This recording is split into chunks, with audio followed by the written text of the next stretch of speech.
Ելույթի համար խոսքը տրվում է տիկին Բեատրիչե Նազարյանին, կոնֆերանսի կազմկոմիտեի անդամ, Արևմտյան Հայաստանի ազգային ժողովի падգամավոր, դասախոս, Փարիզի Սորբոննայի համալսարանի գրականության և ինստիտուտի շրջանավարտ։ Զեկույցի թեման հայոց ցեղասպանությունը և Սևրի խաղաղության պայմանագիրը, ականատեսների վկայությունները։ Для доклада слово предоставляется госпоже Беатрисе Назарян, члену оргкомитета конференции, депутату Национального собрания парламента Западной Армении, преподавателю, выпускнице Института литературы Университета Сорбонна, Париж.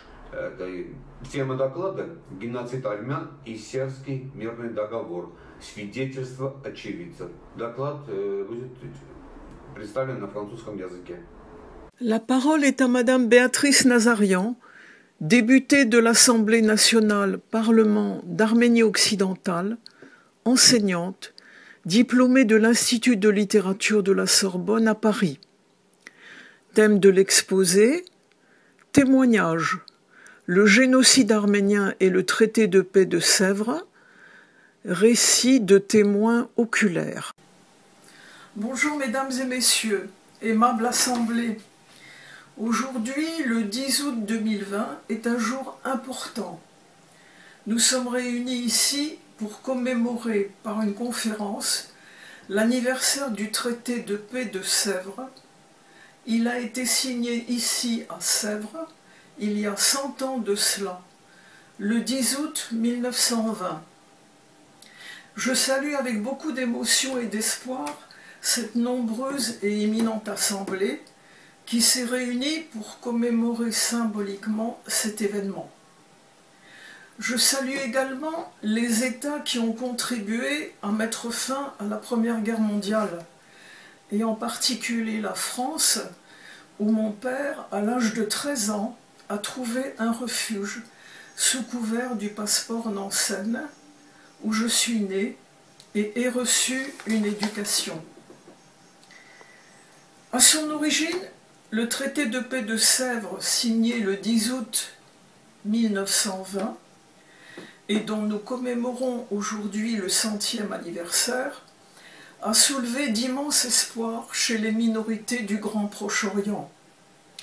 Ses rédacteurs ont bien ciblé les problématiques et par leurs nombreuses résolutions ont tenté de trouver solutions justes pour les peuples enclavés.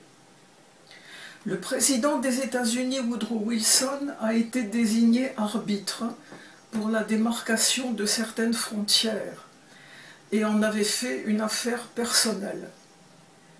Presque tout avait été pensé, pesé. Les États, les peuples, les délégations ont été entendus. Mais hélas, certains articles de ce traité, pour ne pas dire de nombreux articles, n'ont pas été suivis d'effet, et cela a des répercussions jusqu'à aujourd'hui. Si certaines résolutions du traité de paix de Sèvres avaient pu être imposées réellement, nous vivrions sans doute aujourd'hui sans ces odieuses guerres qui déchirent une partie de notre monde. Dans mon cas personnel, si ma famille n'avait pas vécu cette période génocidaire, nous serions une famille avec de nombreuses ramifications, vivrions du fruit du travail accumulé sur des générations et sur notre sol ancestral, l'Arménie occidentale. À ma grande conviction, il est nécessaire de convoquer un nouveau Sèvres, un Sèvres II. J'appelle de mes vœux une implication de l'Union européenne pour que soit réexaminée l'application des résolutions du traité de paix de Sèvres du 10 août 1920. Puisse la France, puisse l'Union européenne, la Fédération de Russie, les États-Unis l'organiser.